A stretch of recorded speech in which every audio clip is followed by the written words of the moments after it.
Very good afternoon, class. How are you all today? थोड़ा इंतजार ज़्यादा हो गया ना, लेकिन ये तो बट ऑब्वियस है और ये टॉपिक भी बड़ा ट्रेंडिंग है। देखिए, आज जो हम लोग पढ़ने जा रहे हैं वो स्ट्रेट थ्रू वो टॉपिक है जिस टॉपिक के बारे में मार्केट में अभी बहुत ज़्यादा कम मौजूद है, और वो टॉपिक ऐसा है जिसकी सबको ज़रूरत है। कोई व्यक्ति ऐसा नहीं जिसको इस टॉपिक की ज़रूरत ना हो। और जो करंट सिनेरियो है, if you are working in any of your particular field, किसी भी फील्ड में अगर आप कार्य कर रहे हैं तो वहां पर आपको इसकी जरूरत पड़ेगी। Maybe is it into the administration, कल आप लोग आईएएस बनेंगे, आईपीएस बनेंगे, पीसीएस जे सब क्लियर आउट करेंगे आप लोग, अलग अलग जनपदों में आपको रिस्पॉन्सिबिलिटीज मिलेंगी, तो वहां पर आपको पर डे बेसिस पर इस सबसे बड़ी समस्या को सामना करना ही पड़ेगा। आप में से कितने लोग ऐसे हैं जो मोबाइल यूज करते हैं? मुझे लगता है एक भी ऐसा नहीं होगा जो कहे मैं यूज नहीं करता। 100% peoples are using the mobile phones right now. करते हैं ना आप सभी लोग? एंड थोड़े बहुत एडिक्ट भी हैं of the social medias, Facebook, Twitter and all. पहले मंगाना होता था मुझे चश्मा, तो मेरे को भैया पूरे चश्मा लेने के लिए मार्केट में दर बदर भटकना पड़ता था। आज अगर लेना है तो I just use to open my mobile और पर्टिकुलर वेबसाइट पर जाकर मैं वहां से खरीद लेता हूं। अगर मेरे को कपड़ा खरीदने का है, शूज खरीदने का है, मोबाइल खरीदना है, कुछ भी XYZ कितनी भी चीजें खरीदनी है, वो सारी की सारी चीजें आज अवेलेबल हैं ऑनलाइन माध्यम से। So right now we are going to discuss about the new trending topic which is known as cyber crime. पहले मैं आपको बताऊं, उससे पहले मेरे को थोड़ा बहुत एक दो सवाल आप लोगों से पूछना बहुत जरूरी है, जिससे कि हम लोग मूव अप करें। आज का जो टॉपिक है वो ऊपर देखिए स्ट्रेट फॉरवर्ड लिखा हुआ है। आज हम लोग तीन चीजें पढ़ेंगे। पहली चीज होगी साइबर क्राइम, दूसरा है इनसाइडर थ्रेट्स, और तीसरा है साइबरनेटिक्स। नाम सुनने के बाद जब आपको पहली बार पता होगा, अंदर से बड़ा इंटरेस्ट जागा होगा, ओ आज कुछ हम लोग नई चीज सीखने वाले हैं। आज कुछ ऐसी चीज सीखेंगे जो शायद हमको पता ही नहीं है। तो पहली चीज अब आ जाता हूं सीधा साइबर क्राइम पर। आप में से कितने लोगों को पता है साइबर क्राइम क्या होता है? किसी को पता है इसमें से? हाँ जी please, what's your good name? Adarsh Pratap Singh. एक मिनट आप खड़े होकर अगर जवाब दीजिए। सर, साइबर क्राइम वो होता है जो एक प्लेटफॉर्म से होता है, जैसे कोई फोन हो गया या कंप्यूटर, एंड वो हम लोग इंटरनेट पे ज़्यादातर करते हैं, उसकी वजह से हम लोग इलीगल एक्टिविटीज करते हैं या कुछ इलीगल चीज़ करते हैं। एक बार नाम आपका द्वारा बताइएगा। आदर्श। आदर्श। आदर्श बेटा प्लीज, थैंक यू, बहुत अच्छा। आदर्श देखिए क्या है, एनीथिंग जो कंप्यूटर से रिलेटेड है या इंफॉर्मेशन टेक्नोलॉजी का इस्तेमाल कर रही है, उससे हुए सारे अपराध साइबर क्राइम की श्रेणी में आते हैं। हो सकता है कि हमारी बच्चियों को किसी तरीके से मॉब्ड वीडियो बनाकर उनको परेशान किया जाए। आज आपकी फेसबुक प्रोफाइल से, इंस्टाग्राम की प्रोफाइल से और विभिन्न प्रोफाइलों से, are you comfortable in English और in Hindi? Bilingual, okay, I am also comfortable in anything. ठीक। सो मैं आपको बता रहा हूं, आज हमारी बहन बेटियों को ऐसे अपराध की श्रेणियों में जबरदस्ती झोंक दिया जाता है।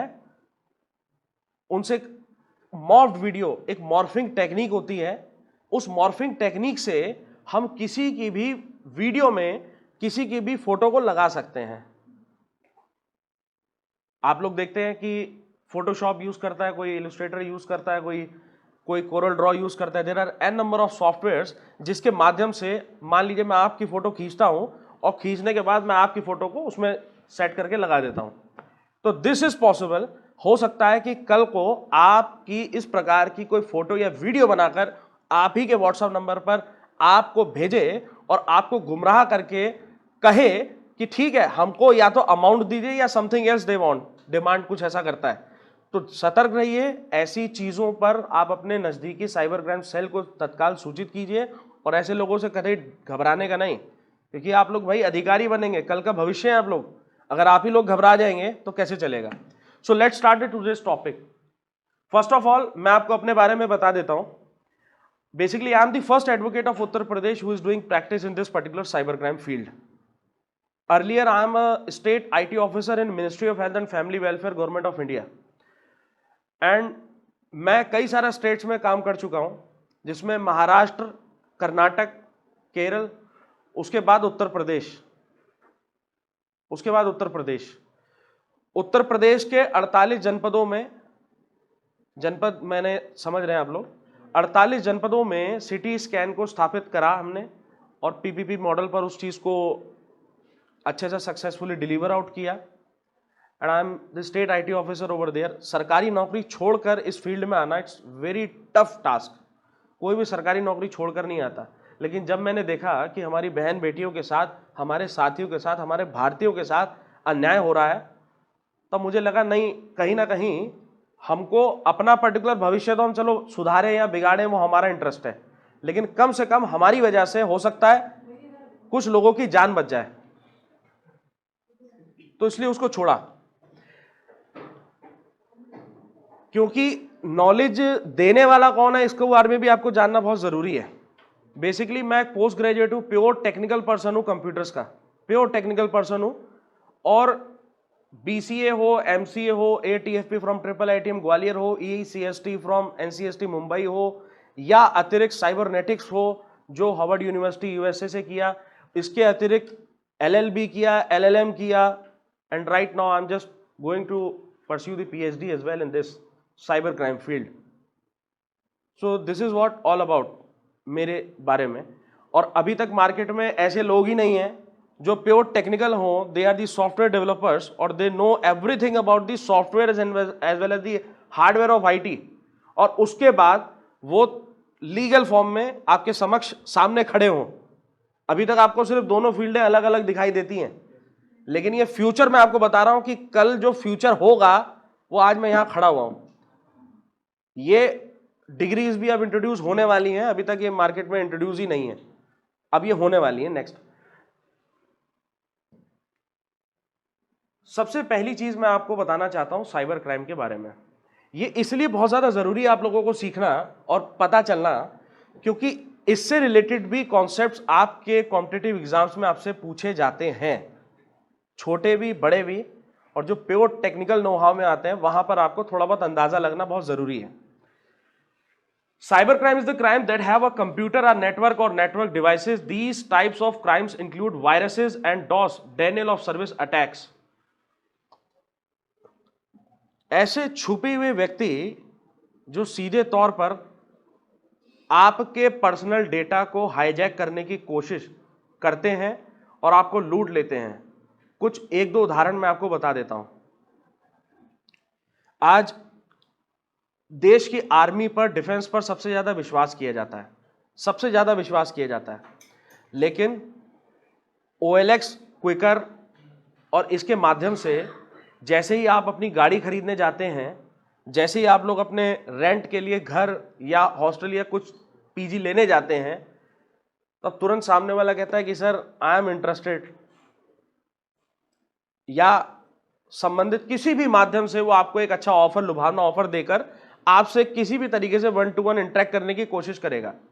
और उसके बाद QR कोड आप समझते हैं ना, QR कोड क्या होता है, सबको पता है ना। तो QR कोड देकर आपको देगा और जिसमें आप पेमेंट ले नहीं रहे हैं, you are giving the payment to him.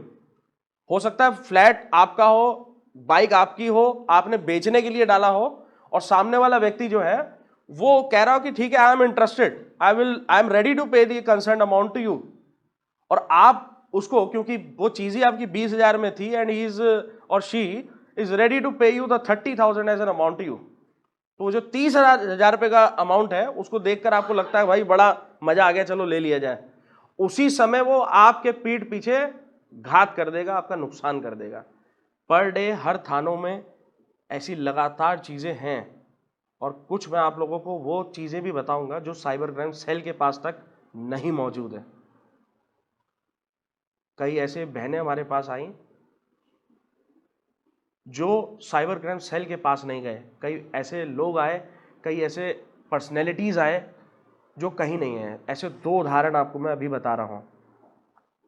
आप लोगों का अगर कहीं भी ध्यान भटका हुआ हो तो please for the next 10 minutes ध्यान कंसंट्रेट कर लीजिए आप लोग, फॉर द नेक्स्ट 10 मिनट्स। और बैक बेंचर्स हो चाहे फ्रंट हो, कोई परवाह नहीं, 10 मिनट के लिए बिल्कुल कंसंट्रेट कर दीजिए, ठीक है।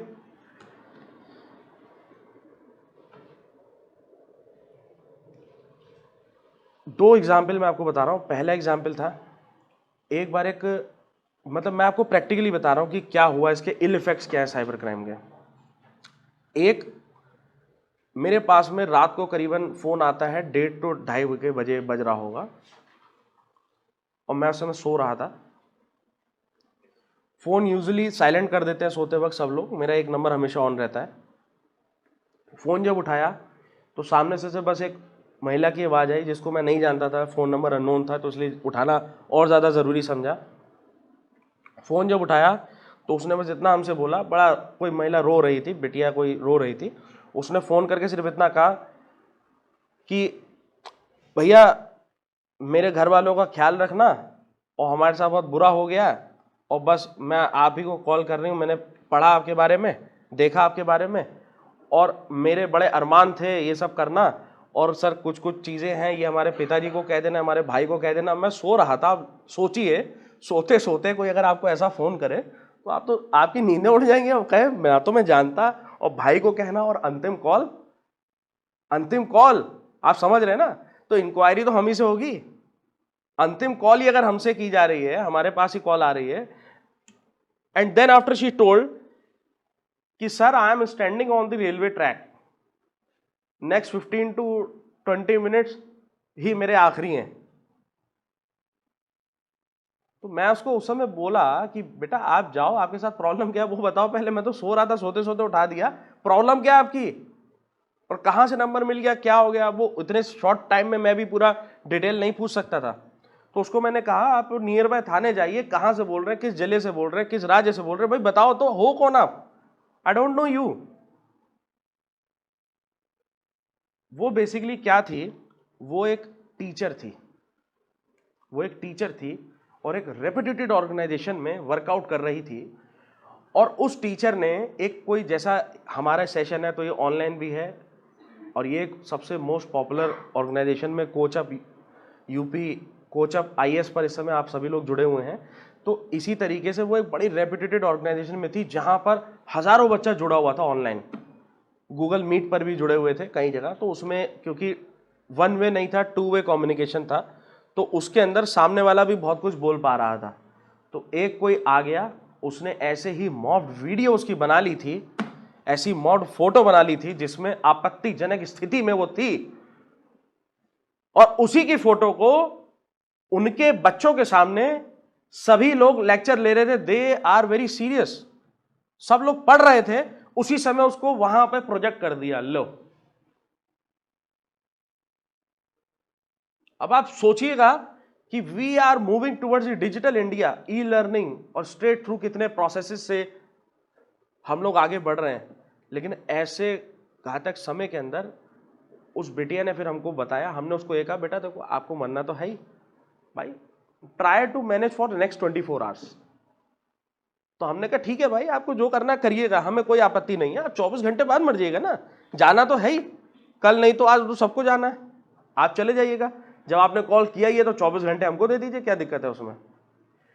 तो जो 24 घंटे उन्होंने दिए, वो लिटरली, वो बिटिया, मैं ना उसका नाम, कुछ चीज़ें ऐसी है ना नहीं बता सकते, नाम, जनपद और चीज़ें नहीं बता सकते, तो वो किसी तरीके से मैनेज हुई। और उसने कहा कि मैं सर, मेरे पिताजी पैरालिसिस, मतलब उनको हो गया था, और माता मेरी जो है नहीं, उनकी डेथ पहले हो गई थी। सर एक भाई है हमारा बड़ा, तो मेरे घर में मेरे ऊपर रिस्पॉन्सिबिलिटी है, और वो भी कुछ नहीं करते हैं, तो मैं ही पूरे घर को पालती पोसती हूँ, चीज़ें करती हूँ, तो सर मेरा बड़ा नुकसान हो गया। अब वो सुनने को तैयार नहीं, और वो अपने नियर बाय पुलिस स्टेशन या साइबर क्राइम सेल पे भी नहीं गई, और इस तरीके से वो अप्रोच की। तो आप देखिए, एक छोटी सी हरकत, एक छोटा सा मैसेज, एक छोटी सी मजाकिया हरकत हो सकती है, या किसी तरीके के बेनिफिट लेने की चीज़ हो सकती है, उसकी वजह से वो बिटिया की जान जा सकती थी।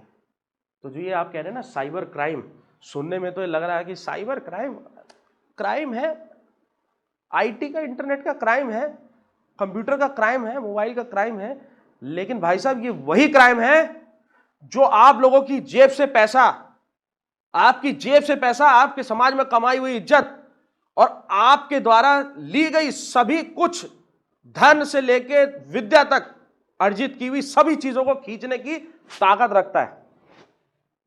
आज देश के प्रधानमंत्री जी हो, सूबे के मुख्यमंत्री जी हो, चाहे किसी विभाग के संबंधित अधिकारीगण हो, सभी लोग ऑनलाइन मीटिंग और ऑनलाइन ही सारे कार्य हो रहे हैं, सब कुछ ऑनलाइन हो रहा है। तो आप फ्यूचर पर्सपेक्टिव इसका सोचिए कि जो नुकसान होने वाला है वो कितने सर्टेन नहीं, बहुत भयंकर तरीके से नुकसान होने वाला है। आपने हमको मार दिया चाकू, तो भाई साहब कुछ तो सबूत होगा, कोई तो आई विटनेस होगा, पकड़ने के लिए आपके एक दायरा होगा। आप यहां से भागेंगे तो कहीं तो आप पकड़े जाएंगे। लेकिन साइबर वालों को पकड़ना it's really very tough task, really very tough task. और दूसरा, साइबर क्राइम के बारे में आप लोगों को आगे भी मैं बहुत कुछ बताऊंगा। क्यों मैंने टेक्निकल से लीगल में भी एंट्री मारी, उसका सेकंड कारण मैं आपको बता रहा हूं कि आज एक अंडे वाले का, एक ठेले वाले का, एक बहुत बड़े रईस का, एक ऐसे का, वैसे का, कैसे का, सबका पैसा निकलता, आर्थिक अपराध डेली होते हैं। आर्थिक रूपी जो साइबर अपराध हैं, इस प्रकार से आप लोगों के भी संज्ञान में होगा। आई एम 101% श्योर कि आप अगर 100 लोग बैठे हो तो उसमें से मतलब सभी के साथ, और ऑनलाइन भी कई लोग जुड़े हैं, उनमें से भी कई लोगों के साथ या कई लोगों के जानने में कुछ ना कुछ इस प्रकार का प्रकरण जरूर हुआ होगा। तो ऐसे एक दो प्रकरण के बारे में हम जानकारी ले लें, फिर आगे इस पर प्रोसीड करते हैं। इससे संबंधित अगर आपको सवाल ना पूछे जाएं तो आप बताइएगा, ये ज़रूर पूछे जाएंगे, क्योंकि अब ये चीज़ हो चुकी है। किसी भी गवर्नमेंट जॉब में आदमी कहता भैया CCC ले लीजिए, ये ले लीजिए, टेक्निकल आपको पता होना चाहिए, कंप्यूटर प्रोफिशिएंसी होनी चाहिए, है ना, you should be skilled worker, typing speed भी ऐसी होनी चाहिए। तो क्यों? क्योंकि सब कुछ कंप्यूटर पे डिपेंडेंट हो चुका है, हर एक चीज़ कंप्यूटर से ही काम होती है, कंप्यूटर के बगैर कुछ नहीं है। इस समय आप जरा लेट कर लीजिए कि इंटरनेट, मैं कहता हूँ मान लीजिए 1 महीने के लिए इंटरनेट खत्म हो जाए, 1 महीने के लिए लैपटॉप सिस्टम डेस्कटॉप सब बंद कर दिए जाए, आपके मोबाइल फ़ोन को छीन लिया जाए, ब्लैकआउट हो जाए, तो क्या महीने भर बाद कितने लोग आत्महत्या करने वाले हैं बताइए? होगा नहीं होगा? होगा नहीं होगा? क्योंकि हम लोग डिपेंड हो चुके हैं पूरे। क्या ऐसा अपराध आप बेटा, आप कोई आपकी जानकारी में है, किसी की जानकारी में है कि ऐसा हुआ? हाँ जी प्लीज, थोड़ा लाउड बोलिएगा ताकि सबको सुनाई दे। कहाँ पे थे आप? ठीक है। वहाँ पर हम एसडीएम ऑफिस में किए था, तो वहाँ पर जो हमारे जो पीडी होते आपके यहाँ पर ब्लॉक ऑफिस से बैठे हैं, तो हमारा वहाँ डिस्ट्रिक्ट डेवलपमेंट ऑफिस से बैठे हैं, तालुका तहसील ऑफिसर। उसमें जो ड्राइवर था उसके साथ क्राइम हुआ था, उसकी वीडियो वायरल हुई, वीडियो वीडियो बनाई गई और उसको क्या था, उसका अमाउंट मांगा था मेरे को 63,000। 65,000 उन्होंने दे भी दिया होगा, भले भले फ्रेंडली था तो उसने आके मुझे बताया, उसने दे भी दिया होगा, उसके बाद कोई दूसरा ऑप्शन नहीं था ना। दे दिए थे। हाँ, बाकी फिर उसने फिर से डिमांड की थी कि नहीं और पैसा, पहला 25,000 मांगा, उसके बाद ने मांगा कि फिर से मेरे को इतना चाहिए। तो ये केस मेरे सामने हुआ। तो आप सोचिए, एक बच्चा जो बेचारा मेहनत करके एसडीएम के कार्यालय में एज एन पीए उनका है, उनको 65,000 नहीं मिल रहे, महीने भर बेचारे मेहनत कर करके वहाँ तक कर रहे हैं, और एक व्यक्ति जो सिर्फ छोटा सा एक वीडियो बना लेता है 5 मिनट का, 5 सेकंड का, 10 सेकंड का, वो 65,000 रुपये की डिमांड कर दे रहा है। तो this is what a cyber crime is. Cyber crime, उस वीडियो के बारे में मैं पहले बता दूं, फिर मैं दूसरे एग्जाम्पल पर आता हूं। आप में से कोई और है जिसके पास ऐसा कोई? हाँ जी प्लीज। हाँ। भाई स्कैम था, गाड़ी दे दी थी मेरे दोस्त, उन्होंने कहा पहले इतना पेमेंट करिए, इतना पेमेंट करिए, उसने 2-3 बार पेमेंट किया, फिर बाद में उन्होंने कहा कि मतलब गाड़ी नहीं, मैं भिजवा रहा हूँ, मतलब पूरा उन्होंने स्कैम कर दिया और पैसा जितने में था ले लिया, तो बाद में गाड़ी दी, जो ओलेक्स का वीडियो बता रहा है। ये आप ही के जानकारी में था, है ना? ठीक है, और कोई बेटा आप लोगों के साथ? हाँ जी please. 6 to 8 months back. So she was a girl of class 9th or 10th. तो उसके बाद मॉक पे उसकी आएंगी WhatsApp पे, and the guy asked her for favors, and when she denied, so she had tried to commit suicide. सुन रहे हैं आप लोग? आपने सुना? बेटा सुन रहे हो आप? देखो इस तरीके से चीजें होती हैं, इसलिए हमारा देश। अच्छा, आपके साथ क्या हुआ? मेरी एक फ्रेंड थी, वो कॉलेज में गई थी नहीं, तो वो बहुत हाईली टैलेंटेड थी, तो जो उसकी दोस्त बनी थी वो उससे काफी जलती थी, तो उसने उसकी मॉक फोटो बहुत गंदे तरह से मतलब मॉक हुई पूरी सर्कुलेट कर दी थी, और बस कुछ ऐसा नहीं था कि कुछ उसको चाहिए था, लेकिन एक होता है ना सैडिस्टिक बिहेवियर कुछ लोगों का, तो उसके वजह से उस लड़की को कॉलेज चेंज करना पड़ा।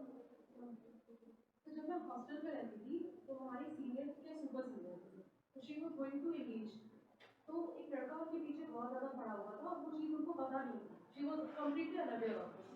तो उसने आई डोंट नो सब कैसे एक एक डिटेल उस बंदे की निकाली और उनके फियांसे को ब्लैकमेल करना स्टार्ट कर दिया, एंड उसने एक स्टेटमेंट दिया था कि मैं तुम्हारी शादी तो किसी से भी नहीं करूँगा, एंड देन उसके बाद सर वो पता नहीं कहाँ चले गए, सबसे कॉन्टैक्ट तोड़ दिया, कुछ लोग कहते हैं कि उनके पेरेंट्स ने फॉरन भेज दिया, अब क्या रियलिटी नहीं पता, बट इतनी पूरी डिटेल उनका फियांसे कहाँ काम करता है, क्या करता है, स्पैम मैसेजेस सारी बहुत ज़्यादा मैसेज है। तो आप देखो, और कोई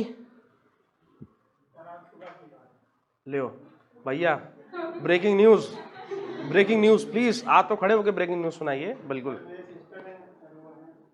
अच्छा, हाँ, अच्छा, कौन सा योजना? अच्छा, हाँ, ठीक है। तो सर उन्होंने कहा कि 84,000 का कुछ रेडी हो गया है, आप जो है पेमेंट करवा दीजिए 4,000। हाँ, ठीक है। सर हमने पता किया सर ऐसा कुछ था ही नहीं, फिर कॉल आया तो उनको अच्छी अच्छी बात होगी। बहुत बढ़िया बेटा। हाँ, और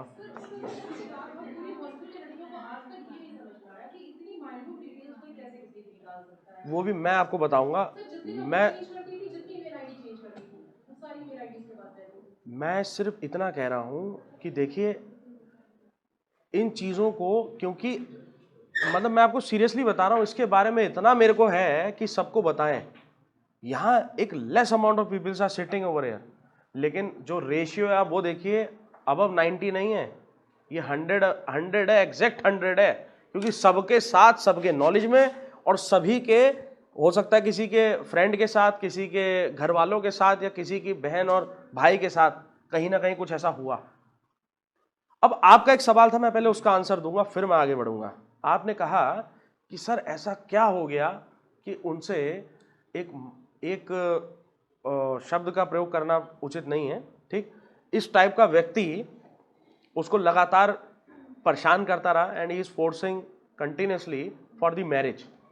ठीक, देखिए उसने क्या किया, हमेशा ध्यान रखिए, जॉब के लिए या किसी भी चीज के लिए, भले वो कौशल विकास योजना हो, भले कोई प्रकार की आपको अतिरिक्त लाभ की कुछ भी कोई कह दे, कोई भी ऐप मोबाइल में इंस्टॉल नहीं करने का, क्योंकि जब हम मोबाइल की ऐप को इंस्टॉल करते हैं तो उसमें पूछता है अलाउ अलाउ अलाउ, हम पढ़ते हैं नहीं। अलाउ का मतलब क्या आप अपने सारे कॉन्टैक्ट डिटेल हमसे शेयर करेंगे? कि हाँ भाई करेंगे। क्या आप अपनी गैलरी हमसे शेयर करेंगे? कि हाँ भाई साहब वो भी करेंगे। क्या आप हमारे को फोन करने की भी अनुमति देंगे? कि हाँ भाई साहब वो भी दे देंगे। क्या भाई साहब आप क्या हमको क्या नाम है, मैसेज पढ़ने की भी अनुमति देंगे? क्या हम सब दे रहे हैं। ओके ओके, बस इंस्टॉल हो जाए, इंस्टॉल हो जाए, हम सब दे रहे हैं आपको।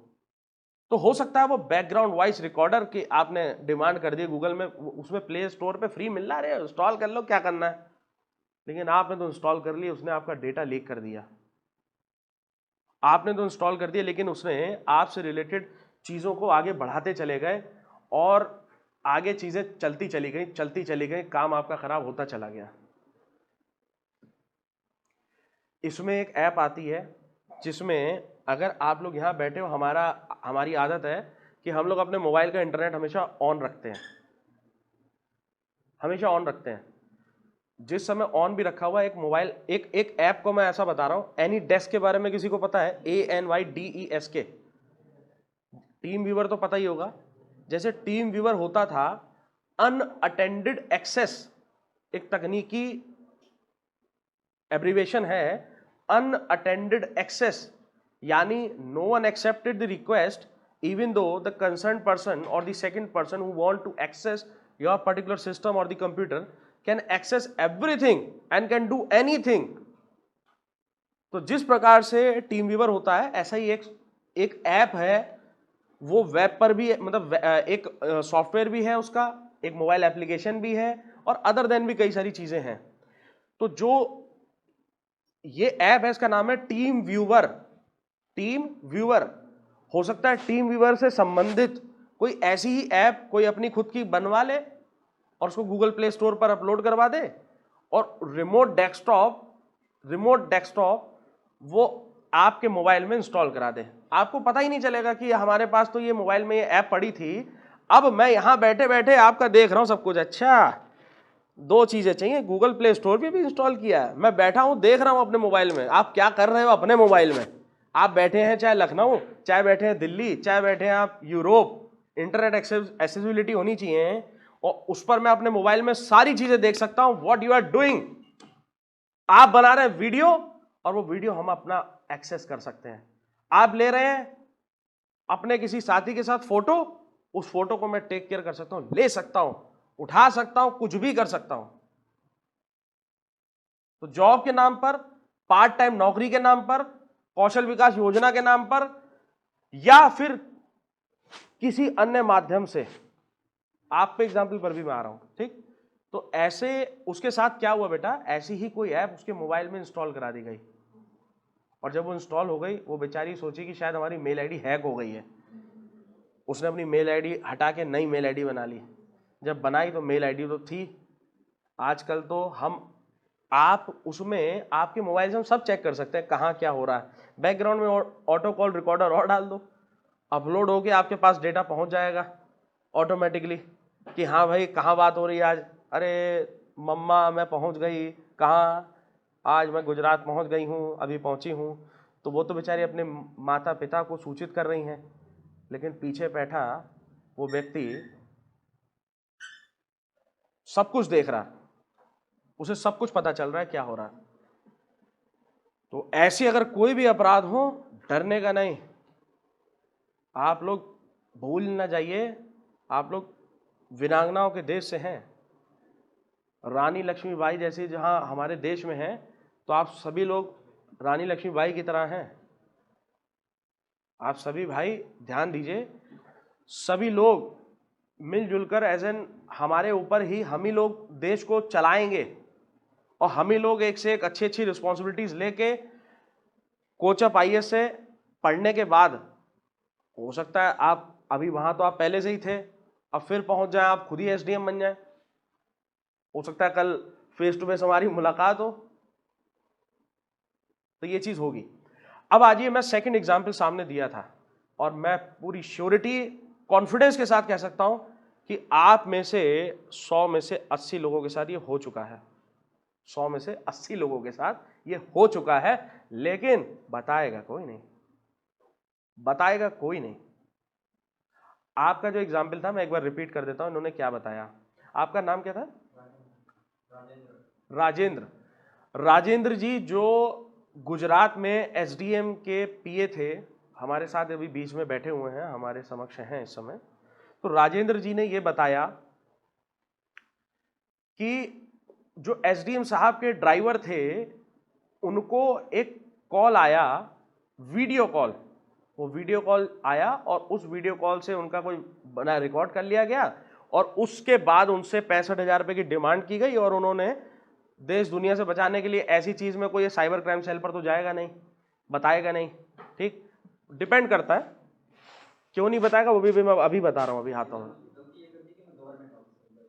हाँ हाँ हाँ हाँ हाँ, तो ये भी है, ये भी है, और भी कई कारण है, मैं अभी बता रहा हूं। तो उसने उस पैसे को दे दिया। अब इस घटना पर हुआ क्या मैं आपको बता रहा हूं, बहुत ध्यान से सुनिएगा।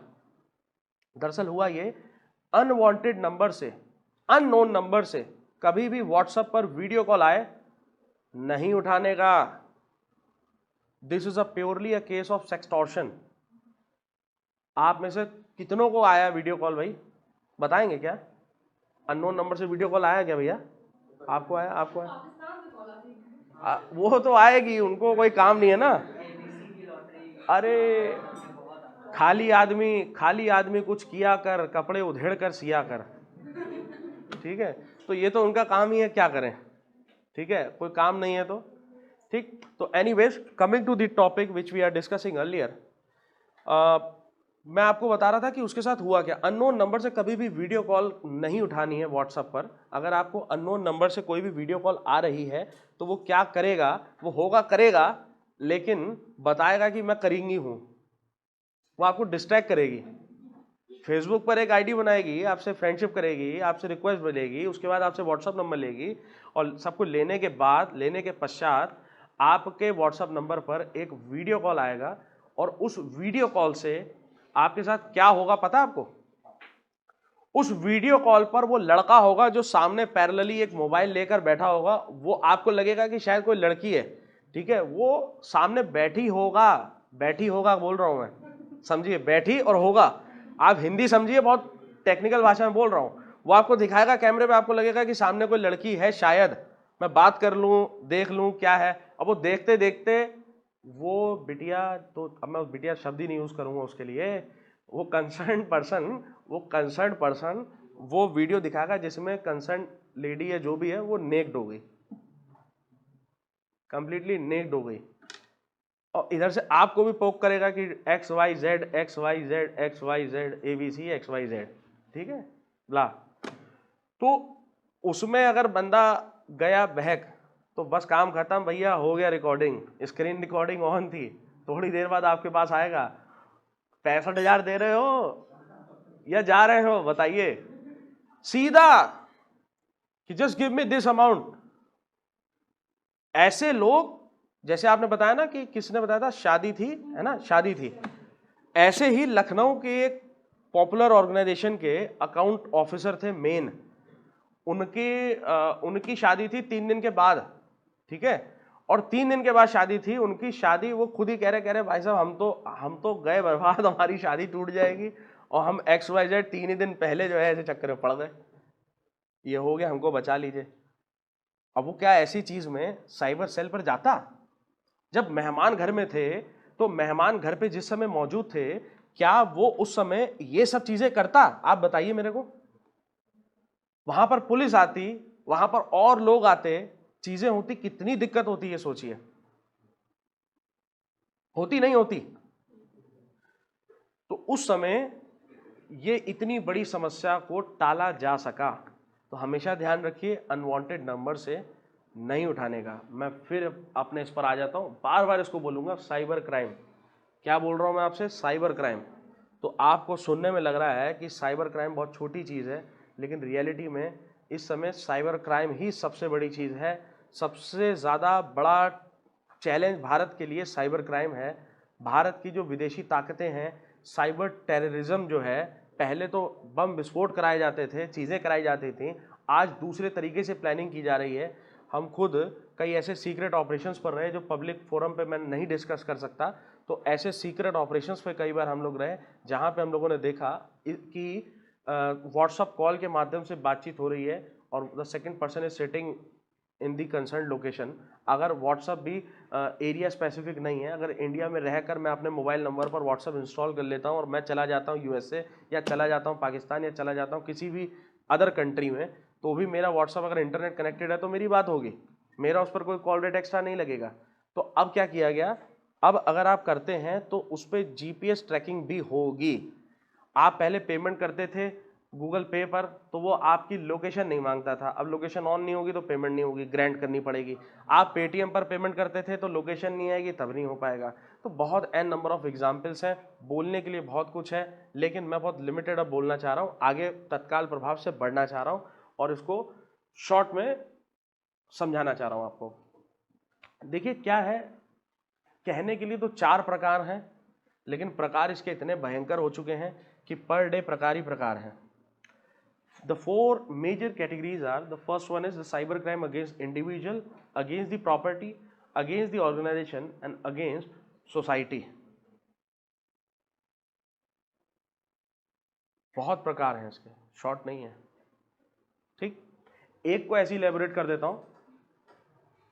जैसे अगर हम कहें कि एज एन इंडिविजुअल की अगर बात करी जाए तो email spoofing, spamming, cyber defamation, harassment and cyber stalking, ये सारी चीजें क्या हैं? पहला लिखा है email spoofing, it is one in which email header is forget so that pass to the originate one source but actually send another source. साहब इन्होंने हमको मेल भेजा है, ये देखिए इन्होंने हमको क्या लिख के भेज दिया, आप आज रात से टर्मिनेट हो गए। हम तो एसडीएम कार्यालय में तैनात थे भाई साहब, हम तो डीएम साहब के यहाँ थे, हमको बताओ ये ऑर्डर आ गया, मेल आ गया डीएम साहब के यहाँ से, डीएम साहब के यहाँ से मेल आ गया,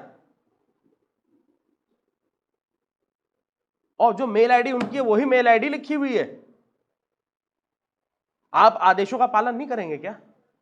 अगर आप एक जिला के अधिकारी हैं, आपका नाम क्या है? एकलव्य। एकलव्य, आप मान लीजिए आप जिला अधिकारी कानपुर हैं, ठीक है, अच्छा लग रहा सुनकर, हैं? आप मान लीजिए जिला अधिकारी कानपुर हैं और आपको मेल आता है सीधा कहाँ? प्रमुख सचिव गृह के यहाँ से, एसीएस होम कहते हैं उसको अंग्रेजी में, तो वहां से मेल आता है आपको कि भाई साहब ये काम कर दीजिए। आप करेंगे नहीं करेंगे? बीइंग अ डीएम, जिला अधिकारी के नाते आप उस कार्य को करेंगे नहीं करेंगे? और कार्य होने के बाद पता चलता है कि वो तो ट्रांसफर के लिए जो दलाल घूम रहे थे उन्होंने ही स्पूफिंग करा दी गई, भेज दिया फेक मेल। अब डीएम साहब बड़े परेशान, फोन करें तो कहें भाई तुमको लिखित में दे दिया और क्या चाह रहे हो, फोन कर देंगे एसीएस गृह को तो पता चला हो सकता है नहीं का ट्रांसफर हो जाए, ये इसलिए फोन नहीं कर रहे कि साहब फिर भी पूछे सर आप ही ने भेजा है क्या? तो कहा हमारी मेल आईडी से आया तो और कौन भेजेगा, हम ही तो भेजेंगे। वो तो ये सोच रहे हैं, लेकिन हो सकता है उनकी मेल आईडी हैक हो गई हो तब आप पे मेल आया, हो सकता है वो स्पूफिंग हो तो मेल आया। तो जैसे जैसे हम डिजिटल इंडिया की तरफ बढ़ रहे हैं, ये जो चैलेंजेस हैं ये और भयंकर तरीके से बढ़ रहे हैं। ये चैलेंजेस का जो रेशियो है वो सीधा 90% इंक्लिनेशन पर चल रहा है, बिल्कुल स्ट्रेट। स्पैम भेज दिए जाते हैं, स्पैमिंग तो आप सबको पता ही होगी स्पैमिंग क्या है ना? It means send multiple copies of unsolicited mails, या यूं कहें कि जो आपके अनवांटेड तरीके से स्पैम आपके पास में आ जाता है और कुछ में इतना नहीं है। साइबर डिफेमेशन लिखा जाता है डैश डैश मैं तेरा खून पी जाऊंगा, या किसी को सोशल मीडिया पर अभद्र टिप्पणी करना, किसी एक पॉपुलर पर्सनैलिटी के बारे में कुछ नेगेटिव लिखना, फेक न्यूज स्प्रेड करना, एसेट्रा एसेट्रा, कई सारी चीज़ें हैं। वो सभी की सब कैटेगरीज जो हैं वो साइबर डिफेमेशन में आती हैं। इसका एक डिफेमेशन एक्ट भी है जो हमारे संविधान में मौजूद है। साइबर डिफेमेशन, डिफेमेशन का मतलब आप समझते हैं ना, किसी का डिफेम करना, किसी का नाम बदनाम करना। तो साइबर फॉर्म में भी हम किसी का नाम बदनाम कर सकते हैं और वो साइबर डिफेमेशन की कैटेगरी में आता है, ठीक। इसकी एक्ट भी है। और हरेसमेंट एंड साइबर स्टॉकिंग, तो हरेसमेंट भी कई सारे प्रकार के हैं जिसमें मैंने अभी आपको एक्सप्लेन पहले ही कर दिया है, शॉर्ट में बता रहा हूं। फर्स्ट रिकॉर्डेड साइबर क्राइम जो था वो 1820 में हुआ, हमको सुनाई में अब आ रहा है, तब ही था, पहला हुआ था, लेकिन हम लोग अभी तक इतने अलर्ट नहीं हुए। भारत के बाहर क्या क्या चीजें अभी तक चल रही हैं और भारत के अंदर हम अभी भी वहीं के वहीं खड़े हैं। भारत के बाहर if you are having a particular ATM card, so you don't need any OTP to do the transaction, you don't need any OTP to complete the transaction. Ohio, Arkansas, Sedona, California, Dakota, North America के कई parts में आप चले जाइए, आपको OTP नहीं मांगता, सीधा सीधा आपके पास उस कार्ड का details, expiry and the last one is CVV, जो पीछे लिखा हुआ कोड होता है, आपकी ट्रांजैक्शन कंप्लीट। कोई उसके अंदर जरूरत नहीं है कि आप लोग ओटीपी दीजिए। यहां इतना लेयर ऑफ सिक्योरिटी होने के बाद भी साइबर क्राइम हो रहा है, वहां पर लेयर ऑफ सिक्योरिटी नहीं इतनी तगड़ी है तब भी साइबर क्राइम नहीं हो रहा है।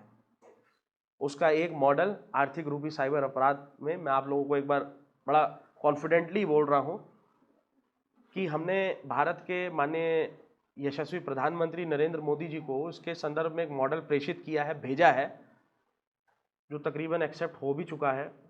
उस मॉडल को अगर इम्प्लीमेंट किया जाएगा तो आई एम डैम श्योर कि देश में आर्थिक रूपी साइबर अपराध 100% खत्म हो जाएगा। इसको 99 बोलूँ ज़्यादा अच्छा है, क्योंकि 1% फिर भी कोई एक केसेस आ सकते हैं। ठीक, तो 99% तक साइबर अपराध देश में खत्म हो जाएगा, आर्थिक वाला, फाइनेंशियल वाला। ठीक, 1978 में द फर्स्ट स्पैम ईमेल भेजा गया, 1982 में first virus was installed on the Apple computer. और हमको लगता है अरे भाई साहब एप्पल खरीद लो वायरस नहीं आएगा, ठीक है एप्पल खरीद लो वायरस नहीं आएगा, लेकिन यहाँ देखिए कब हो गया था। हमको तो ये भी नहीं पता, हम लोग तो एप्पल को यूज कब करना शुरू किया है, हम लोग अब यूज करना शुरू किया और वो देखो कब से वायरस भी बन गया उसका पहले से। ठीक है, कई सारी चीजें हैं जो आपको ध्यान रखनी चाहिए। लेवल ऑफ इंटरेस्ट पर भी डिपेंड करता है। आप सब लोग वो हैं जो अगर जिनको कंटिन्यूअस भी अगर 8-8 घंटे 10-10 घंटे 12-12 घंटे पढ़ाया भी जाए तो भी आप लोग अपने लक्ष्य के प्रति बहुत ज़्यादा सीरियस हैं। आपको गर्मी नहीं लगती, सर्दी नहीं लगती, क्योंकि आप लोग कंसंट्रेट किए हुए हैं।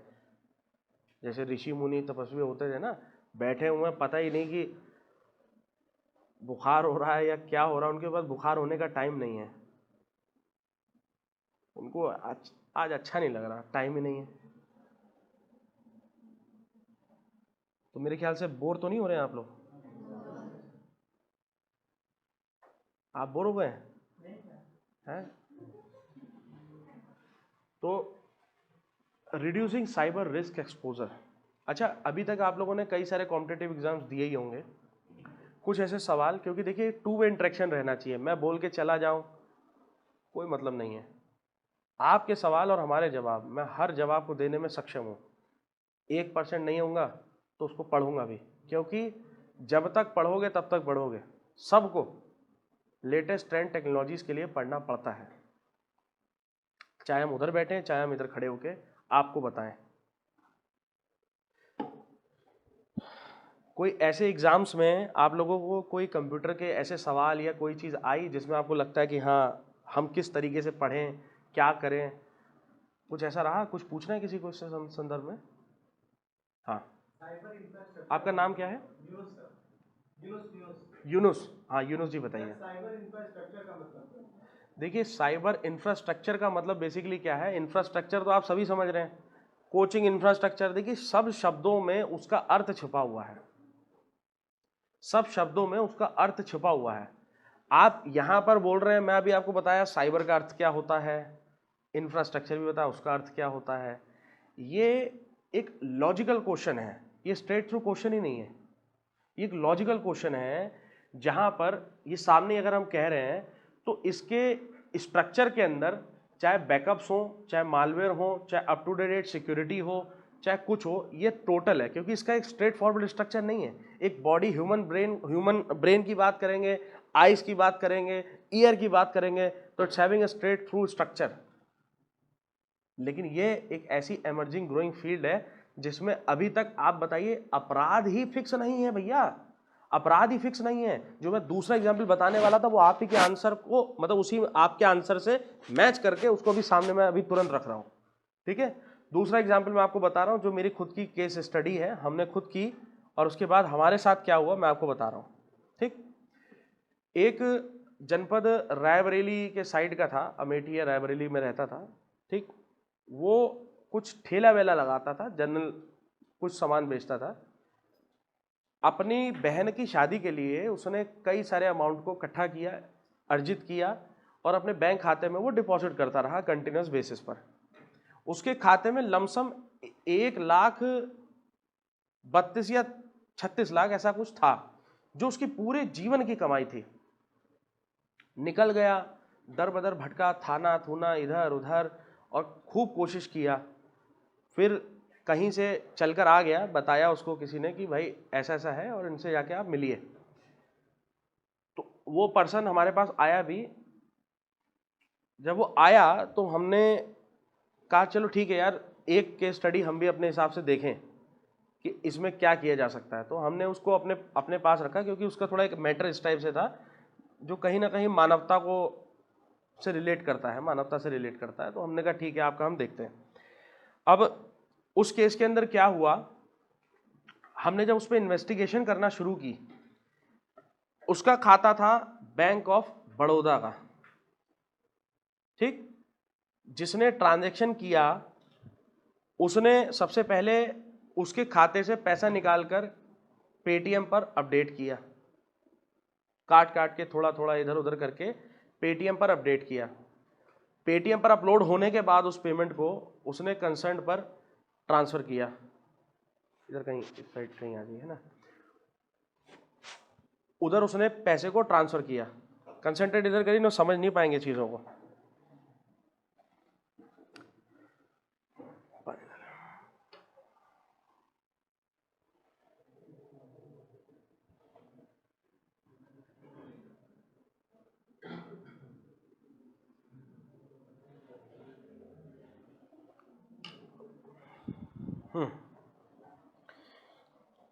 हाँ, मैं उस एग्जाम्पल को एक बार दोबारा से बता देता हूँ। दरअसल हुआ क्या, ये जनपद रायबरेली अमेठी का था, जहाँ पर एक कोई ठेला लगाने वाला व्यक्ति था। आप आए इसलिए मैं इनिशियल लेवल से बोल रहा हूँ, ठीक। अब जो व्यक्ति ठेला लगाने वाला था वो दर बदर भटकने के बाद उसने हमको अप्रोच किया, और अप्रोच करने के बाद में उसका केस हमने अपने पास में लिया। उसका बैंक खाता बिलोंग करता था बैंक ऑफ बड़ौदा का, ठीक। और बैंक ऑफ बड़ौदा का खाता से पैसा ट्रांसफ़र हुआ पेटीएम में। पेटीएम से वो पैसा ट्रांसफ़र होता है बड़ौदा ग्रामीण बैंक पर, बड़ौदा ग्रामीण बैंक पर। इसका हमने खुद इन्वेस्टिगेशन किया कि कहाँ से कहाँ जा रहा है, कहाँ से क्या हो रहा है, क्या रहा, पूरा इसका मॉडल स्टडी किया जाए। तो वो कहाँ गया, बड़ौदा ग्रामीण बैंक पर, और वो बैंक बिलोंग करता था शाहजहांपुर का, एक किसी ग्रामीण क्षेत्र से। तो क्या हुआ, मैं तुरंत गया शाहजहांपुर और उस ग्रामीण क्षेत्र को मैंने पूरी स्टडी की। जब देखा उस बैंक पर गया तो उसमें आधार कार्ड फर्जी, आईडी फर्जी, क्योंकि ग्रामीण क्षेत्र का था तो उसमें इतना कोई टेक्निकल नो हाउ में उनका इतना नहीं रहता है कि थोड़ा बहुत ऊपर नीचे भी है तो चल जाता है। तो वो हुआ वहाँ पर शाहजहांपुर में, जब पता किया तो वो सब फर्जी, और अल्टीमेटली उसमें भी पैसा मौजूद नहीं था। वहाँ से वो पैसा फिर ट्रांसफ़र किया गया पीएनबी के किसी बैंक पर, पीएनबी के बैंक से ट्रांसफ़र किया गया एयरटेल के अप टू 1 लाख की लिमिट थी वहाँ पर, उसके ऊपर की लिमिट को पेटीएम पर ट्रांसफ़र किया गया।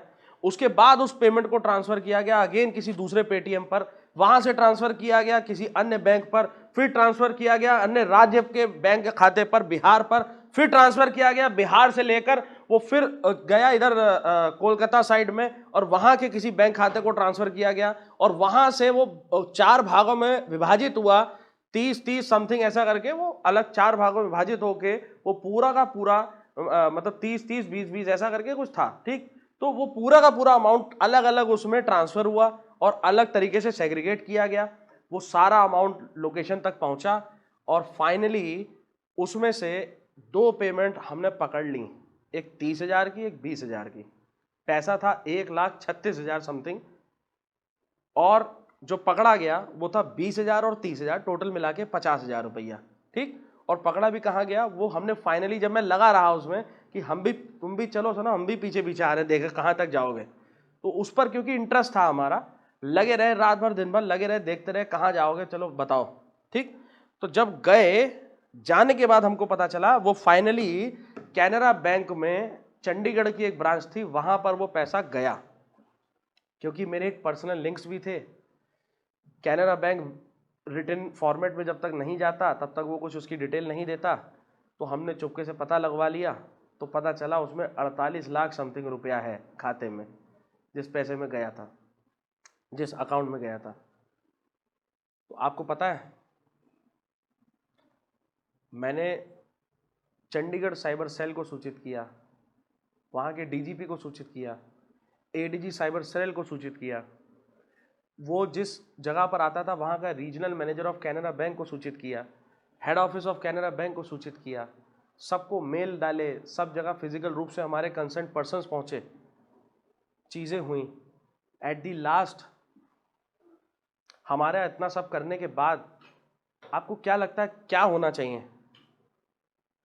कोई बताएगा क्या होना चाहिए इस केस के अंदर आपके हिसाब से? कोई बताना चाहेगा इसमें? सीज कर दिया जाए। हाँ, उसके खाते को सीज कर दिया गया होगा। आप बिल्कुल सही बोले। लेकिन यहाँ पता क्या हुआ, वो व्यक्ति वहां पहुंचता है और हल्ला काटता है, खाता जरूर सीज होता है लेकिन पूरा नहीं। जितने का डिस्प्यूट था 1,36,000 रुपया रोक दिया गया, स्टॉप लगा दिया गया। 1,36,000 नहीं निकाल सकते आप। वो फ्रॉडियल आया और ब्रांच की ऐसी की तैसी मार दिया, कहा कि सालो तुम लोग हमारे पे आरोप लगा रहे हो, हम खाता कर रहे हैं बंद, करो बंद। बट बंद करा दिया खाता और अपना सारा पैसा 1,36,000 छोड़कर उसने सब कुछ निकाल लिया। साइबर सेल सबको सूचित होने के बावजूद भी वो आदमी अपना पूरा पैसा लेकर हुआ फरार और अल्टीमेटली 1,36,000 की रकम, इतनी मेहनत और इतना सब खर्चा, और इवन मेरे को खुद चंडीगढ़ स्पेशली जाना पड़ा इस संदर्भ में, मैं पूरा करने के बाद भी उसको 1,36,000 तो मैं दिला पाया, लेकिन उस आदमी को पकड़ नहीं पाया। क्यों? मैं कंप्लीट कर दूं। उसको पकड़ नहीं पाया, कारण पता क्या था? हमारे देश का संविधान सबको पावर दे रहा था उसको कि वो एक बैंक कर्मी है तो वो उतना ही काम कर सकता है, साइबर सेल को कि भाई आप उतने का ही इंक्वायरी कर सकते हैं, आप बिना एफआईआर के आगे प्रोसीड नहीं कर सकते थे। उन सब व्यक्तियों को अब जो वो था वो हमारी नज़र में अपराधी था, लेकिन आरोपियों को अपराधी साबित करने में हमको कोर्ट का दरवाजा खटखटाना पड़ता। और इतनी जगह जब ट्रांसफर हो गया तब आप सोचिए मुझे कितनी ज़्यादा समय, बुद्धि, विवेक और सब कुछ लगाना पड़ा होगा वहां तक पहुंचने के लिए। और अल्टीमेटली उसकी बहन की शादी तो हो गई, वो भी हमको बोला उल्टा, हमने उसको राउंड फिगर में 1.5 लाख करके खुद से दिया। लेकिन यहाँ ये मैं आपको क्यों बता रहा हूँ? ये इसलिए बता रहा हूँ कि बेटा देखो यही एक चैलेंज है। कल जब आप लोग बनेंगे खुद जज, जब आप लोग बनेंगे खुद जिला अधिकारी या एसेट्रा कुछ भी बनेंगे, तो आप लोगों को यही सारे चैलेंजेस सामने आएंगे। लेकिन हम सबको मिलकर इतनी बड़ी समस्या को हराना है और इससे जूझना है। क्या आप मानते हैं कि सच में समस्या है या नहीं? एक सुर में बताइए, है या नहीं?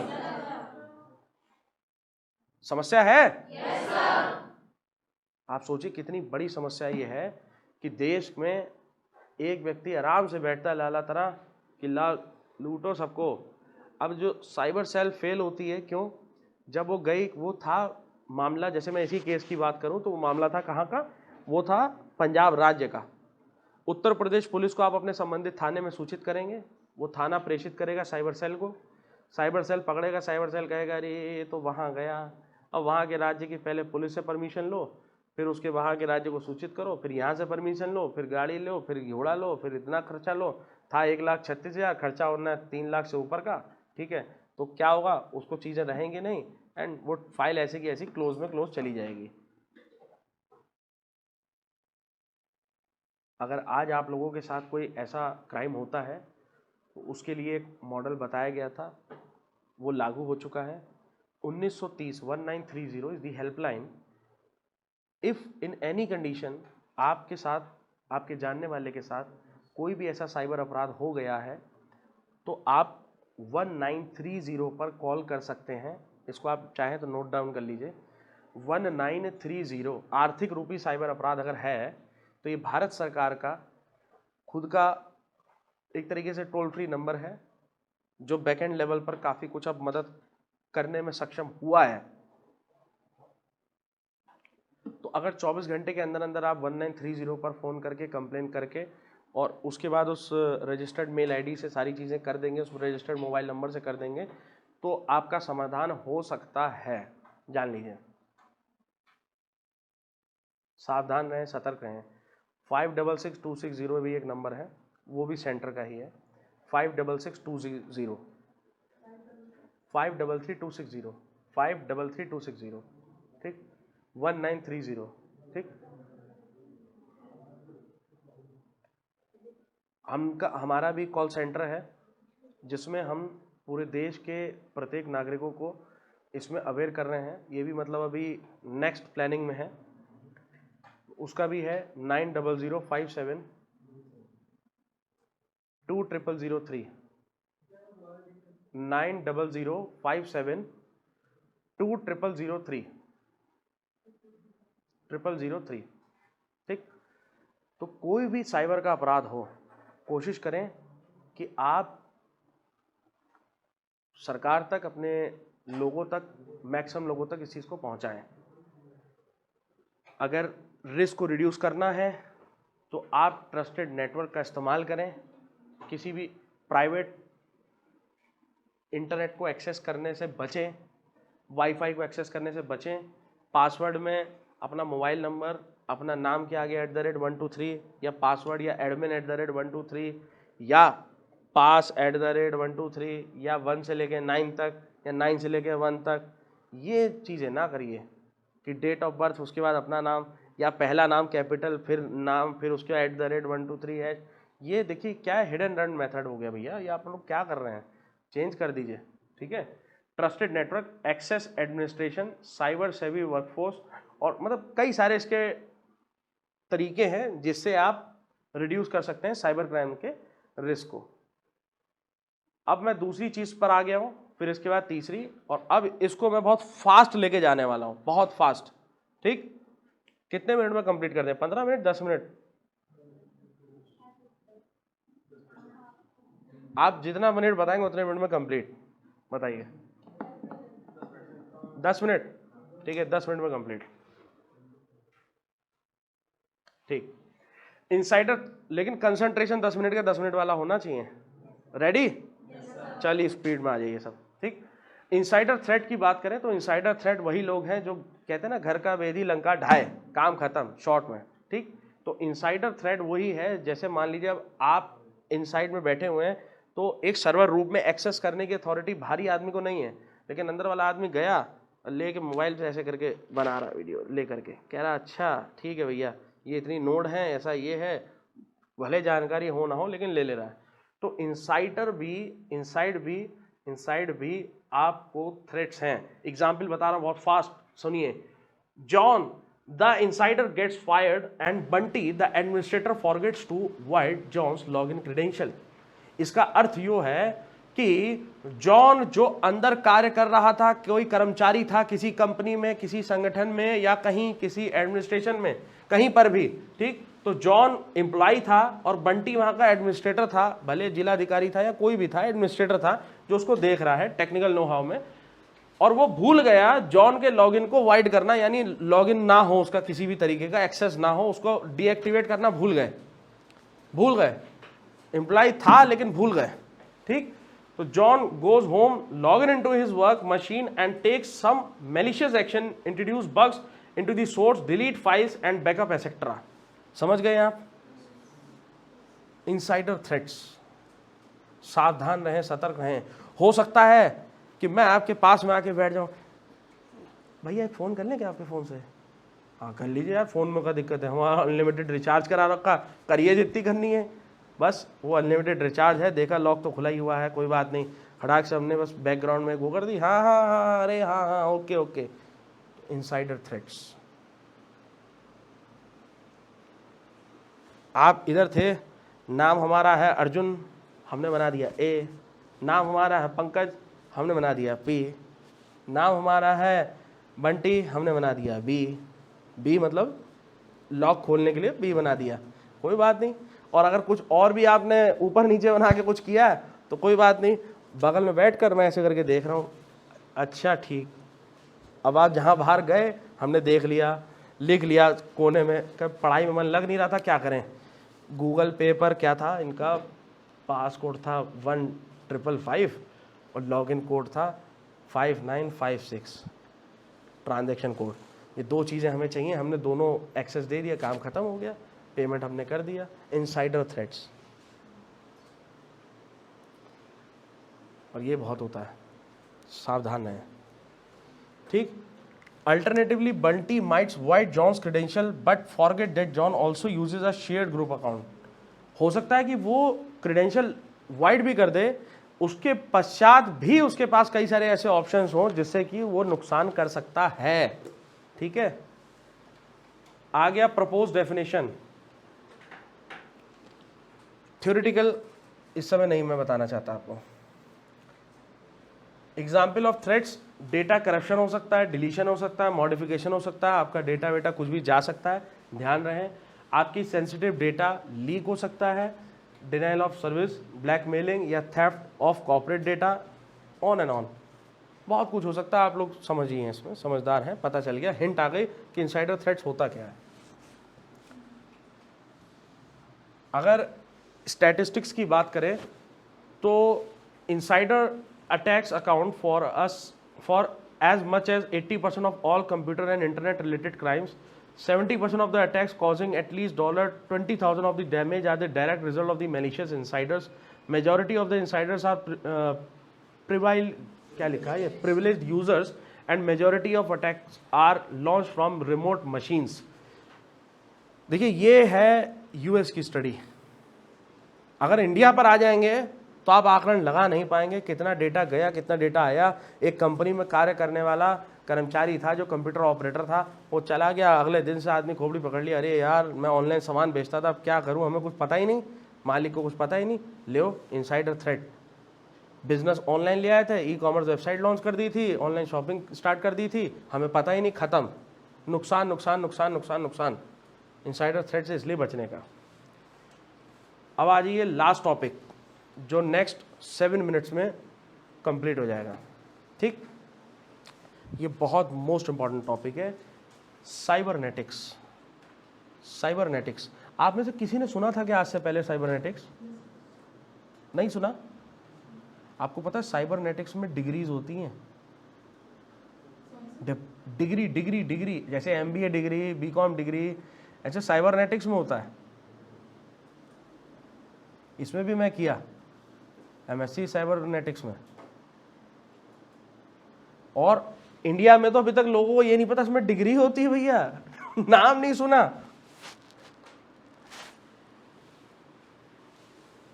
अब थ्योरेटिकल ना लाऊं, मैं एग्जाम्पल से आपको समझाने की कोशिश करता हूं। पेस मेकर आपको पता है? पेस मेकर पता है ना आपको? पेस मेकर एक आर्टिफिशियल हार्ट होता है। कोई भी ऐसी चीज, कोई भी ऐसी मशीन, कोई भी चीज जो ह्यूमन की एफिशिएंसी में उसकी मदद कर रहा है, उसको साइबरनेटिक्स कहा जाता है।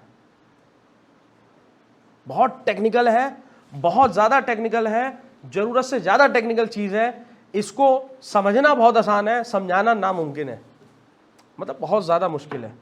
साइबरनेटिक्स को समझाना बहुत मुश्किल है, समझना आसान है, ठीक। तो साइबरनेटिक्स का एग्जाम्पल जैसे पेस मेकर मशीन हो गया। आप लोगों ने देखा है कि आजकल क्या है कि गाय ज़्यादा दूध दे तो उसको हरा भरा दिखाई देना चाहिए, तो आप लोगों ने एक डिवाइस लगाया ऐसा करके आंखों में, क्या बोलते हैं उसको, ऑगमेंटेड रियलिटी, वर्चुअल रियलिटी, है ना। तो इस तरीके की चीज़ें होती हैं। तो ये भी अब आजकल यूज़ में आ गया है कि भैंसों को लगा दिया जाता है, वो उनको हरा ही हरा दिखाई देता है, तो उनको लगता है वाह बारिश हो रही है, वाह मज़ा आ गया, वाह, और पता चला बाहर इतनी धूप हो रही है कि हालत ख़राब, पीने का पानी नहीं है उसके लिए, ठीक। लेकिन उसको चारों तरफ हरा हरा दिखाई दे रहा, तो उसी में संतुष्ट होके हो गया।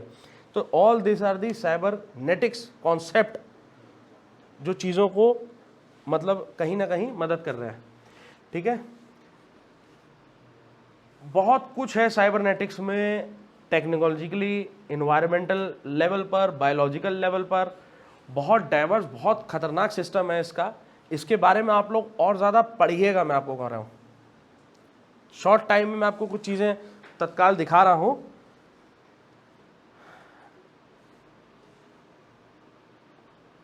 इस पर भी नहीं आइए आप।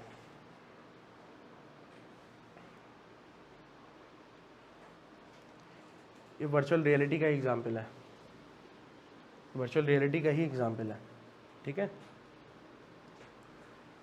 बहुत कुछ है रोबोटिक्स रिसर्च में, नए नए रोबोट अब आएंगे जो आपको बहुत कुछ सिखाएंगे। एक अंडा आदमी पकड़ सकता है, रोबोट नहीं पकड़ सकता। उसे पता ही नहीं कि वो हर अंडा अलग लेवल का है, कोई कैसा कहाँ से पकड़ना है, कितना मतलब दबाना है, या कितना फोर्स उस पर लगना चाहिए कि वो दबे ना, टूटे ना। तो ये समझदारी वाला लेवल इंसान में ही है, रोबोट में तो नहीं है। तो हम रोबोट से ये सब चीज़ें करा सकते हैं। ये सब साइबरनेटिक्स का कॉन्सेप्ट है, साइबरनेटिक्स का पार्ट है,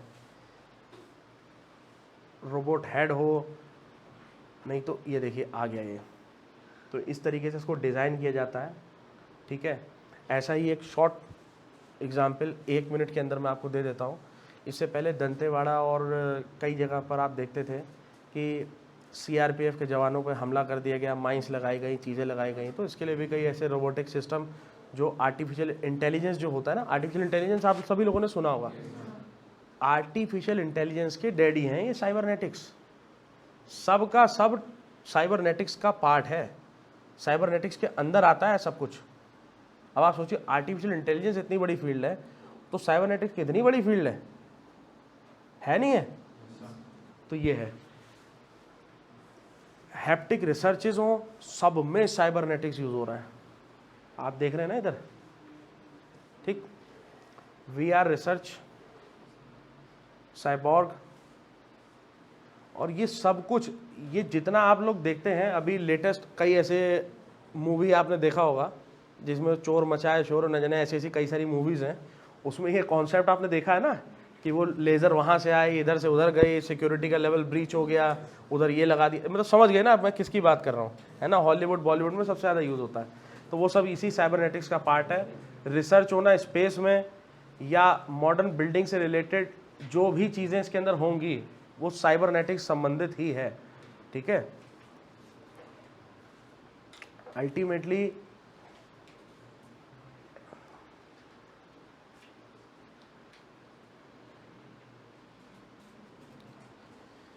दैट्स इट। मैं इसके सिवाय आपको अभी एट प्रेजेंट नहीं चाहता कि और चीज़ें आपको मैं बताऊं, लेकिन अब मैं आप लोगों से इतना ज़रूर कहूँगा कि कम समय के अंदर जो शॉर्ट में मैंने आपको साइबर क्राइम के बारे में सिर्फ एक तरीके से इंट्रोडक्टरी चीज़ें बताई हैं, सिर्फ इंट्रोडक्टरी चीज़ें बताई हैं और समझाने की कोशिश की है कि देखिए साइबर क्राइम जो फील्ड है वो सिर्फ आपको फ़ायदा ही नहीं, हर चीज़ के कॉज एंड कॉन्स होते हैं, अच्छाइयाँ बुराइयाँ होती हैं। तो इंटरनेट के फ़ायदे भी हैं तो इंटरनेट के नुकसान बहुत ज़्यादा हैं। अभी कई ऐसी चीज़ें हैं जो अभी तक हम लोगों को पता ही नहीं है। कहते हैं ना कि डेली मूवी शुरू होने के पहले एक आता है तंबाकू निषेध है, बचें, सावधान रहें, ये ना करें, वो ना करें।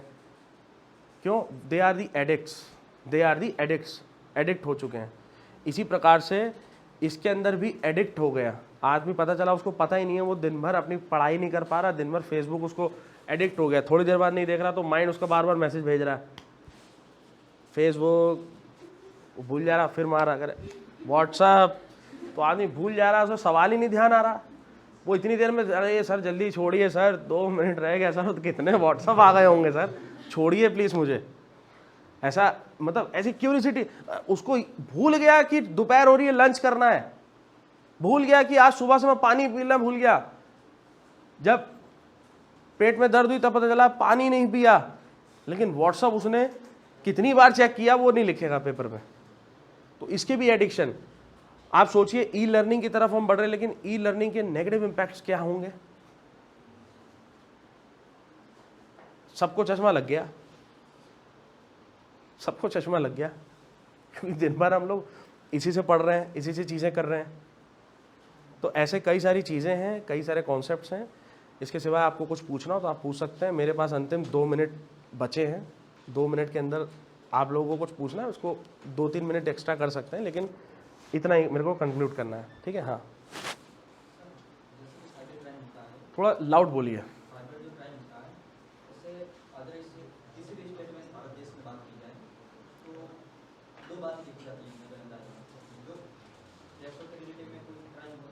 थोड़ा तेज बोलिए, मैं समझ नहीं आ रहा। हाँ,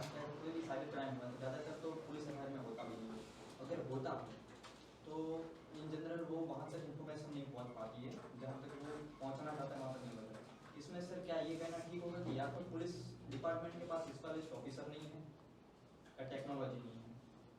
2 बातें हो सकती है, या फिर उसके पास में जो कहने का जो उसको वहाँ तक पहुँचना है, ऑथोरिटी जो उसके पास है, पुलिस के पास वो ऑथोरिटी है, वो किसी को भी एक वारंट पे पकड़ सकती है, चाहे वो अदर स्टेट भी परमिशन लेने तो उसके लिए आम बात है, किसी भी स्टेट में घुस सकती है, ठीक है। क्या ये कहना है कि वो साइबर क्राइम में नहीं है अभी तक, तब तक वो नहीं पहुँच पाते? देखिए बिल्कुल आप सही कह रहे हैं, स्किल की ज़रूरत तो है ही है, स्किल्स की ज़रूरत है। कई ऐसे हैं कि जजेस के सामने जब चीज़ें पहुंचती हैं तो उनको नहीं पता चलता कि आदमी कह रहा साहब इससे देखिए ये एविडेंस हमारा है, हमारी फ़ोन पे रिकॉर्डिंग हुई थी, हमारी देखिए व्हाट्सएप पे चैट हुई थी, या हमारा ये हुआ था वो हुआ था। तो अभी ये बहुत सारा ग्रूमिंग फील्ड है। इसके लिए मतलब संवैधानिक तौर पर चीज़ें नहीं हैं इतनी ज़्यादा मजबूत। ठीक है, एक से एक कॉन्सेप्ट आ गया, लेटेस्ट चीज़ें हैं। पहले हम कहते थे कि भाई सबसे खतरनाक अपराध था कि रेप एक सबसे खतरनाक अपराध था, आज हो गया डिजिटल रेप। ये ट्रेंडिंग टॉपिक है, लोगों को पता नहीं है, सुना नहीं है लोगों ने।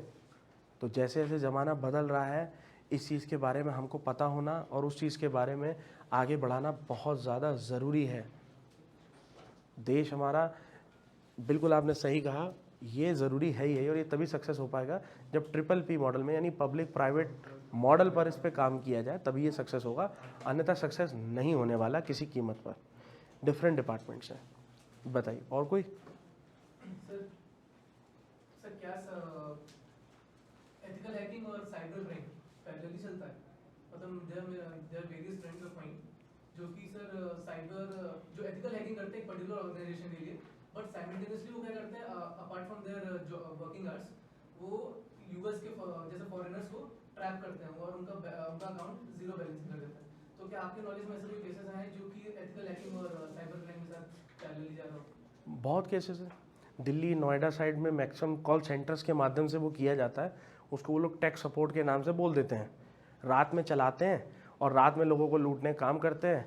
और उनकी भाषा ऐसे होगी, हाय जो दिस साइड ऐसे बोलने लगेगा, अरे साहब कौन अंग्रेज कॉल कर दिया, +1 लगता है यूएस का। ठीक, तो यूएस बेस्ड कॉल सेंटर करेंगे, वहीं से एक नंबर लेंगे।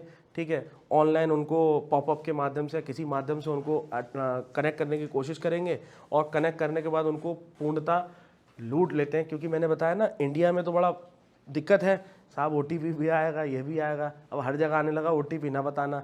अब तो इतना टेंशन हो गया कि खुद का भी OTP होता है तो आदमी कहता है डाले ना डाले भैया, OTP है। ठीक है, तो परेशान हो गया। तो आप सोचिए वहाँ तो ज़रूरत ही नहीं है, तो इसलिए वो एक्सेसिबल है, चीज़ें हैं। और कोई सवाल? सर जो आपने एक एग्जांपल दिया था जो फ्रॉड वाला, जो 1,36,000 वाला जो फ्रॉड हुआ था, उसमें अल्टीमेटली लायबिलिटी किसकी होती है? मतलब जिस स्टेट जैसे जहाँ पे बैंक की लायबिलिटी होगी या फिर जो जहाँ पे उन्होंने कंप्लेन की उधर वो लायबिल होंगे, किसी की तो लायबिलिटी होनी। देखिए, लायबिलिटी की अगर आप बात कर रहे हैं तो लायबिलिटी नो डाउट पहले आती है। अगर उसने OTP नहीं दिया तो RBI के नॉर्म्स के अकॉर्डिंग, उसके क्लॉज के अकॉर्डिंग पहली लायबिलिटी बनती है बैंक की, क्योंकि हमारा पैसा सुरक्षित बैंक का रखने की जिम्मेदारी है। ठीक, अगर हमने खुद से उसको OTP बताया है, चीज़ें की हैं, तो वो लायबिलिटी वहाँ से समाप्त हो जाती है और वो लायबिलिटी चली जाती है ट्रांसफ़र टू पुलिस। ठीक, अब पुलिस के पास वो लायबिलिटी आ जाती है। ठीक, और पुलिस के पास भी कई सारे दिक्कतें होती है जिस वजह से वो वहाँ तक नहीं पहुँच पाता है। ठीक, और कोई? तो जो आपने ये बताया था इसका सिग्नल वाला, तो इसमें ये था कि काफी चीजें लगेंगी, तो जो मतलब वही सुना किसी के साथ ऐसा केस हो रहा है तो जितना अमाउंट उसने गवाया उससे ज्यादा उसको उसको फाइन करने में लग जाएगा। तो इसका वे आउट एक्चुअली क्या होता है? इसका देखिए वे आउट तो ये है, पहला वे आउट ये है कि हम साइबर अवेयरनेस कैंपेन्स को लगातार चलाएं, लोगों को अवेयर करें कि उनके साथ ऐसा अपराध हो ही ना।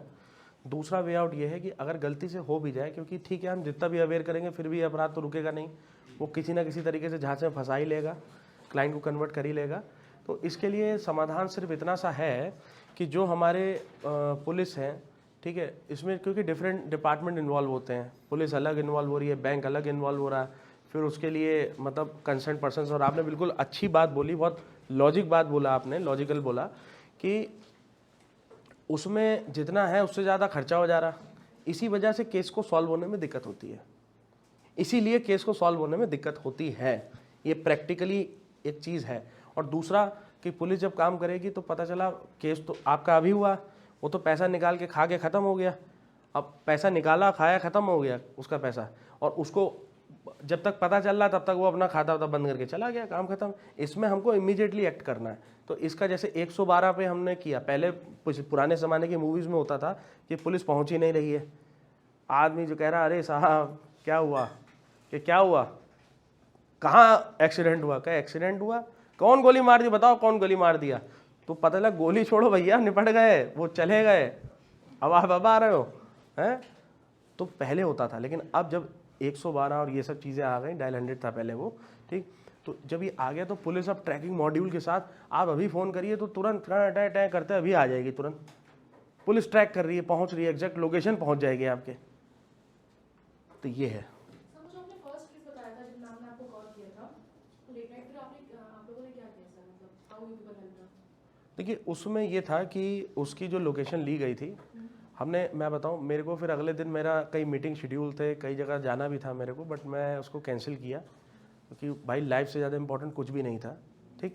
तो मैं उसको कैंसिल किया और कई जगह पे जहाँ था अपने जूनियर्स को भेजा, चीज़ें कंसर्न किया। तो उसमें हमको पता चला कि उसको एक कोई लड़का फॉलो कर रहा था जो कि फेसबुक का था, उसने फेसबुक से उसका फ़ोटो निकाला था, क्योंकि हमने अपना, देखो इंटेलिजेंसी भी बहुत एक चीज़ होती है, ठीक। तो IQ का इस्तेमाल करते हुए हमने देखा कि ये फ़ोटो कहाँ पड़ी थी, कि बेटा आपने कहीं शेयर करी कि नहीं सर हमने तो फेसबुक पे अपलोड करी थी, बस काम खत्म। हमने समझ गए, इनपुट आ गया, फेसबुक पे थी, हमने उस फेसबुक की फ़ोटोज़ को तुरंत उसका डाउनलोड किया, देखा, तो उसकी मैपिंग मैच कर गई, क्वालिटी मैच कर गई, चीज़ें मैच कर गई, नेमिंग और चीज़ें भी मैच करी, ठीक। तो हमको समझ में आ गया कि हाँ फाइनली ये वहीं से पिक किया गया चीज़ें हैं, सोर्स उसका वही है, ठीक। सोर्स पता चल गया। उसके बाद फेसबुक में कौन कंसर्न पर्सन था हमने उसको फाइंड आउट किया, पता चल गया। जैसे ही निकल गया तब तो वो दाएं हाथ का बाएं हाथ का ही खेल था, तुरंत उसको उसी के फेसबुक ID से उसी के कंसर्न को हम ट्रैक कर सकते हैं। हम तत्काल उसके घर पर पहुंच गए, हमने कहा अरे भैया नमस्ते, चाय वाय नहीं पिलाएंगे? तो चाय पी आराम से, और चाय पीने के बाद उसको सीधा लेकर बांध के ले आए डायरेक्ट। चाय पी, ऐसा नहीं कि देखो प्यास लग रही, पानी तो पियेंगे, चाय तो पियेंगे ना, तो चाय पी, तत्काल उसी से चाय पी पहले कि टेंशन में ना आए वो, फिर चाय पी, फिर उसको लेकर आए आराम से। मेरे साथ ऐसा हुआ है कि मुझे नहीं पता था मेरी आईडी, मेरे फ्रेंड्स ने बताया रखा, तुमने इंस्टा चलाना स्टार्ट कर दिया, और सर वो क्या कर दिया? तुमने इंस्टा चलाना स्टार्ट हाँ, कर दिया। हाँ। कॉल आई फ्रेंड्स की, मैंने कहा मैं तो इंस्टा नहीं चलाती हूँ, नाम मेरा ये सर सरनेम चेंज है। तो अब मुझे समझ नहीं आ रहा सर मैं कैसे बता। फोटो आपकी है? हाँ सर, पूरी फोटोज रहती है मेरी, नॉर्मल फोटोज हैं, आई कुड नॉट समझ नहीं पा रही हूँ कौन है, किसने। देखो कोई ना कोई होगा जो आपसे बात करना चाह रहा है, तो नहीं कर पा रहा तो क्या करे। उसके लिए आप साइबर क्राइम सेल में सूचित कर सकते हैं, अन्यथा इन संबंधित नंबरों पर सूचित करके अपनी कंप्लेन लिखवा सकते हैं, उस पर्टिकुलर ID को रिपोर्ट कर सकते हैं, ज़्यादा ज़रूरत पड़े तो आप लीगल असिस्ट ले सकते हैं, आपका ये मैटर सॉल्व हो जाएगा, कोई इतना बड़ा चीज़ नहीं है, ठीक है।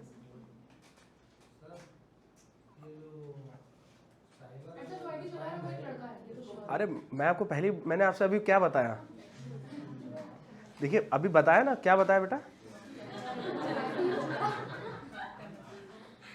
ठीक है। अब देखिए कहीं ऐसा तो नहीं कि इनसाइडर थ्रेट ही हो, ठीक है। वो करेगा ही नहीं ना, करेगा ही नहीं, ठीक है। हाँ थोड़ा प्लीज लाउडली।